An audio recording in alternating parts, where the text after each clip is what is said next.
Qween. Well, you did end up writing on 3 very bizarre shows that you talk about. Yes.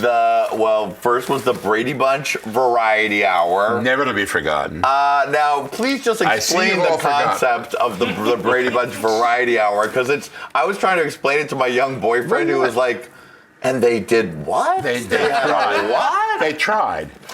It was a very meta show. They played themselves, the Bradys. Right. And the Bradys, for some reason, had been brought to Hollywood to do a television variety show. So every week we saw behind the scenes at the Brady Bunch. They all lived in a big house in Malibu. Wow. That had a gigantic pool, unlike many Malibu homes. Right. Because the ocean is right there. Right. But it had a big pool. That's because we had, instead of the ice skaters on Donnie and Marie, we had water ballet.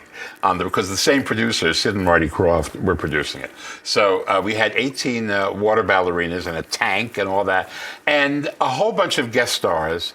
I mean, like ridiculous. Tina Turner was on it, and Lucille Ball was on it, and the first show was Farrah Fawcett and Lee Majors, who were still married. Right.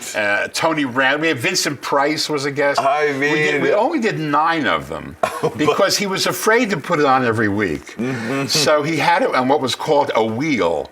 And we were every 3rd week. And the other 2 shows were the Hardy Boys and Nancy Drew. Wow.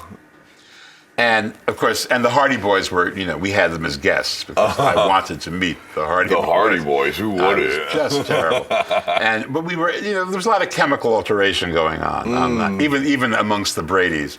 Wow. So the best part of the show, the show was dead and buried for years, and then the Brady Bunch movie came out, which was a satire of the Bradys 20 years later.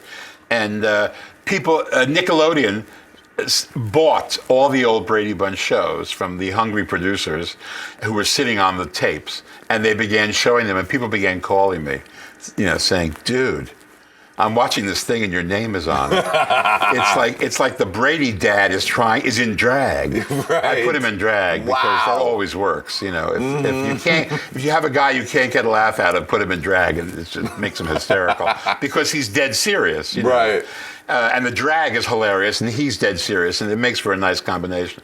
So it was the kind of I said, well, you should really fire up a doob and watch it that way, because that was how we did it. Right. And we were all just totally stoned putting this thing together, and it was the 70s. And that's what one did in the 70s. I mean, people made huge movies. Apocalypse Now. Right. You think there was a sober breath drawn Not on at Apocalypse all. Now? Of course. Masterpiece.